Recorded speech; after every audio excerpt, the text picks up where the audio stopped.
ಯಾವ ಕಾರಣದ ಹಿನ್ನೆಲೆಯಲ್ಲಿ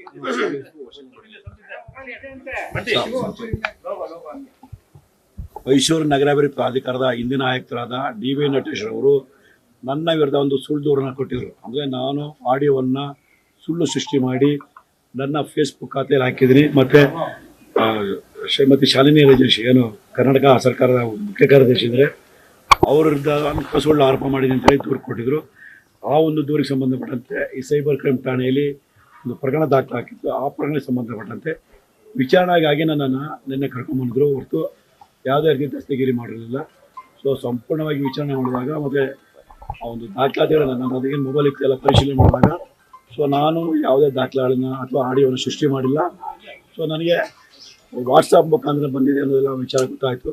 ಅದ್ರ ಜೊತೆಗೆ ಏನು ವಿನೋದ್ ಅಂತ ನನಗೆ ಮಾಹಿತಿ ಕೊಟ್ಟಿದ್ದರು, ಅವನ್ನ ಕರ್ಕೊಂಬಂದು ನನ್ನ ಮುಂದೆ ವಿಚಾರಣೆ ಮಾಡಿದಾಗ ಸೊ ನನಗೆ ತಿಳಿದು ಬಂದಿದೆ ಅಂದರೆ ಸೊ ನಟೇಶ್ ಮಾತಾಡೋದು ಏನು ಆಡಿಯೋ ಅದು ನಿಜ, ಮತ್ತು ಲೋಕಾಯುಕ್ತಕ್ಕೆ ಹಣಕಾಸು ಕೊಟ್ಟಿರೋದ್ರ ಬಗ್ಗೆ ಏನು ದಾಖಲೆ ಕೊಟ್ಟಿದ್ರು ಅದು ನಿಜ ಅಂದ್ಕೊಂಡು ಬಂದಿದೆ.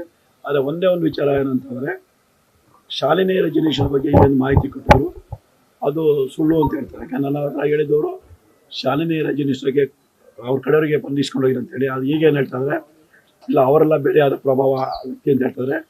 ಹಾಗಾಗಿ ಅದೊಂದು ನನ್ನಿಂದ ತಪ್ಪಾಗಿದೆ, ಅಪರಾಧ ಕೃತ್ಯ ಆಗಿಲ್ಲ, ತಪ್ಪಾಗಿದೆ. ಆ ತಪ್ಪಿಗೋಸ್ಕರ ನಾನು ಶ್ರೀಮತಿ ಶಾಲಿನಿ ರಜನೀಶ್ ಅವರಿಗೆ ಕ್ಷಮೆಯನ್ನು ಕೊಡ್ತಾ ಇದ್ದೀನಿ.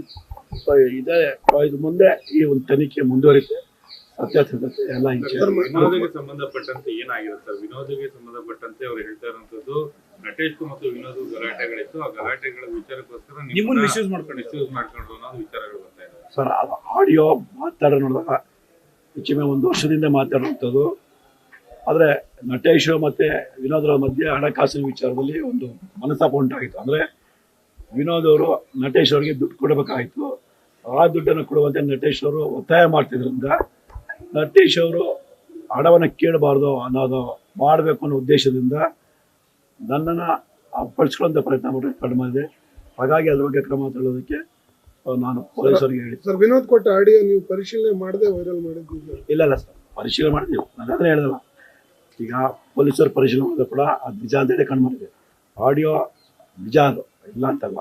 ಆದರೆ ಶಾಲಿನಿ ರಜನೀಶ್ ವಿರುದ್ಧ ಪುಟ್ಟಂಥ ಮಾಹಿತಿ ಅಷ್ಟೇ ಸುಳ್ಳು ಅಂತ ಕಂಡು ಬಂದಿದೆ. ಆದರೆ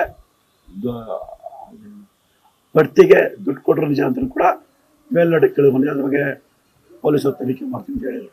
ನಟೇಶ್ ಕುಮಾರ್ ಅವರಿಬ್ಬರಿಗೂ ವಿನೋದ್ ನಡುವೆ ಇದ್ದಂಥ ವ್ಯವಹಾರಿಕವಾಗಿ ಭಿನ್ನಾಭಿಪ್ರಾಯ ಅದು ಮುಂಚೆ ಗೊತ್ತಿರಲಿಲ್ಲ? ಇಲ್ಲ, ನನಗೆ ಗೊತ್ತಿಲ್ಲ. ಈಗ ಪೊಲೀಸರು ನಮ್ಮ ಮುಂದೆ ವಿಚಾರಣೆ ಮಾಡ್ತಾರೆ.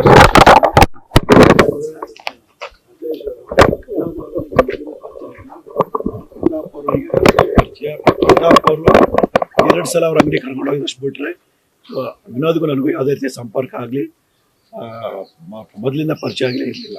ಈಗಲೂ ಕೂಡ ನೀವು ನಟೇಶ್ ಅವ್ರಿಗೆ ಸಂಬಂಧಪಟ್ಟಾಗ ಭ್ರಷ್ಟಾಚಾರ ಆಗಿದೆ, ಅವ್ರ ಬಡ್ತಿ ವಿಚಾರಕ್ಕೆ ಅನ್ನೋದ್ರ ಬಗ್ಗೆ ಈಗಲೂ ಕೂಡ ಸ್ಟ್ಯಾಂಡ್ ನಿಂತು ಆಗಿದೆ, ಭ್ರಷ್ಟಾಚಾರ ಆಗಿದೆ ಅನ್ನೋದೇ ಭಾಳ. ಹೌದು, ವಿನೋದ್ ಅದನ್ನು ಕೂಡ ಒಪ್ಕೊಂಡಿದ್ರೆ. ಆದರೆ ಶಾಲಿನಿ ರಜನೀಶ್ ಅಲ್ಲ, ಬೇರೆ ಪ್ರಭಾವಿ ವ್ಯಕ್ತಿಗೆ ಅಂತ ಹೇಳಿದ್ರೆ ಆ ಯಾವ ಪ್ರಭಾವಿ ವ್ಯಕ್ತಿ ಅನ್ನೋದು ತನಿಖೆಯಲ್ಲಿ ಗೊತ್ತಾಗುತ್ತೆ. ಸರ್, ಇದು ಮೂಡ ಹೋರಾಟ ಮಾಡ್ತಾ ಇದ್ರೆ ಅದನ್ನ ಹಡಗಿಸೋದಕ್ಕೆ, ನಿಮ್ಮ ಧ್ವನಿ ಹಡಿಸೋದಕ್ಕೆ ಇದನ್ನ ಮುನ್ನೆಲೆಗೆ ತಂದ್ರ ಅಂತೇಳಿ ಅಥವಾ ಇದ್ರ ಮೇಲೆ ಬಳಸ್ಕೊಳ್ತಿದ್ರ ಅಂತೇಳಿ? ಇಲ್ಲ ಸರ್, ಇದಕ್ಕೂ ಸಂಬಂಧ ಇಲ್ಲ. ವಿನೋದ್ ಅವರ ವೈಯಕ್ತಿಕ ವಿಚಾರಕ್ಕೆ, ಅಂದರೆ ಹಣಕಾಸು ವಿಚಾರಕ್ಕೆ ನಟೇಶ್ ವಿನೋದ್ ಅವರು ನನ್ನನ್ನು ಬಳಸ್ಕೊಳ್ಳೋ ಪ್ರಯತ್ನ ಮಾಡಿರೋಂಥದ್ದು.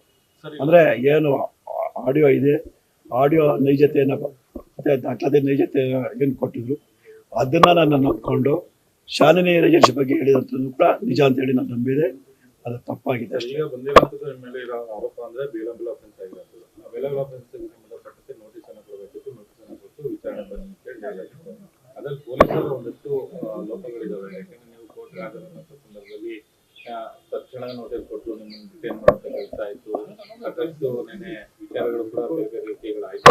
ಅದಕ್ಕೆ ಸಂಬಂಧಪಟ್ಟಂಗೆ ಸರ್, ಇದು ಅತ್ಯಂತ ಗಂಭೀರವಾದ ವಿಚಾರ ಆಗಿರೋದ್ರಿಂದ ಅವರು ನನ್ನನ್ನು ಕರ್ಕೊಂಬಂದಿರೋ ಅಷ್ಟೇ ಹೊರತು ಬೇರೆ ಯಾವುದೋ ಪ್ರಭಾವಕ್ಕೊಳಗಾಗಿ ಅಥವಾ ಬೇರೆ ದೂರದರ್ಶಿಯಿಂದ ನನ್ನನ್ನೇನು ಕರ್ಕೊಂಬಂದಿಲ್ಲ. ಯಾಕೆ ನಿನ್ನೆಯಿಂದ ಕೂಡ ನನಗೆ ತುಂಬ ಚೆನ್ನಾಗಿ ನೋಡ್ಕೊಂಡಿದ್ರೆ ಮತ್ತು ನಾನು ಕೂಡ ಅವ್ರಿಗೆಲ್ಲ ರೀತಿ ಸಹಕಾರ ಕೊಟ್ಟಿದ್ದರಿಂದ ಮತ್ತು ಸತ್ಯ ಅವರಿಗೆ ಗೊತ್ತಾಗಿದ್ದರಿಂದ ಸೊ ನನ್ನನ್ನು ಬಂಧನಕ್ಕೊಳಪಡಿಸಿದೆ. ಸೊ ನನಗೆ ನೋಟಿಸ್ ಕೊಟ್ಟು ಕಳಿಸಿದ್ರು. ಸೊ ಕೆಲವು ಲೋಪದೋಷಗಳು 24ನೇ ತಾರೀಕು ಹಾಕಿದ್ದಾರೆ. Thank you sir. News first ನಿರ್ಭೀತಿಯಿಂದ ನಿಮ್ಮ ಪರವಾಗಿ.